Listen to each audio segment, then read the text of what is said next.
வணக்கம். This is colonel Jayaraj, director colonels calibre. இப்போ குழந்தைகளுக்கு இன்பமான ஒரு டைம் வரப்போகுது, சம்மர் வெக்கேஷன். இப்போ அதில் அவங்க ஜாலியாக இருக்கணும், ஜாலியாக இருக்கணும், ஜாலியாக இருக்கணுங்கிறது தான் அவங்களுடைய சைக்கலாஜிக்கல் ஸ்டேட் ஆஃப் மைண்ட். ஆமாம், நம்ம பெற்றோர்கள் என்ன பண்ணலாம், அவங்க ஜாலியாக இருக்கணும், ஆனால் பிரயோஜனமாகவும் இருக்கலாமே.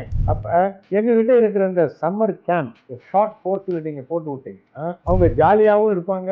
அவங்களுடைய இங்கிலீஷ் சம்பந்தமான எல்லா ப்ராப்ளத்துக்கும் சொல்யூஷன் அட் ஒன் கோ கிடைக்கும். பிளஸ் குழந்தைகளுக்கு அவங்க ஃபார்மேட்டிவ் ஸ்டேஜில் தேவையான பர்சனாலிட்டி டெவலப்மெண்ட் ஆஸ்பெக்ட், எட்டிகேட் இருந்தாங்க, டைனிங் எட்டிகேட், இதெல்லாம் அழகாக கற்றுக்கிட்டு நல்லா குழந்தைகளை சந்தோஷப்படுத்தலாமே. இந்த சம்மரை நம்ம பயன்படுத்துறது குழந்தைகளுக்கு சந்தோஷமாகவும் இருக்கணும், பிரயோஜனமாகவும் இருக்கணும் அப்படின்னு நினைத்து நாங்கள் இந்த கோர்ஸை ஆர்கனைஸ் பண்ணுறோம். இந்த சம்மர் கேம்ப் எங்களுடைய ட்ரைனிங் சென்டர் காந்திபுரம் NVN லேஅவுட்ல இருக்கிற ட்ரைனிங் சென்டரில் தான் நடக்கும். இது சம்பந்தமா இன்னும் டீட்டெயில்ஸ் உங்களுக்கு வேணும்னா நீங்க எங்களை உங்க குழந்தைகளோட பார்க்கலாம். இல்ல டெலிபோன்ல என் கூட டிஸ்கஸ் பண்ணணும்னு விரும்புனீங்கன்னா கீழே இருக்கிற நம்பர்ல கான்டாக்ட் பண்ணி என் கூட நீங்க டிஸ்கஸ் பண்ணலாம் எனி டைம்.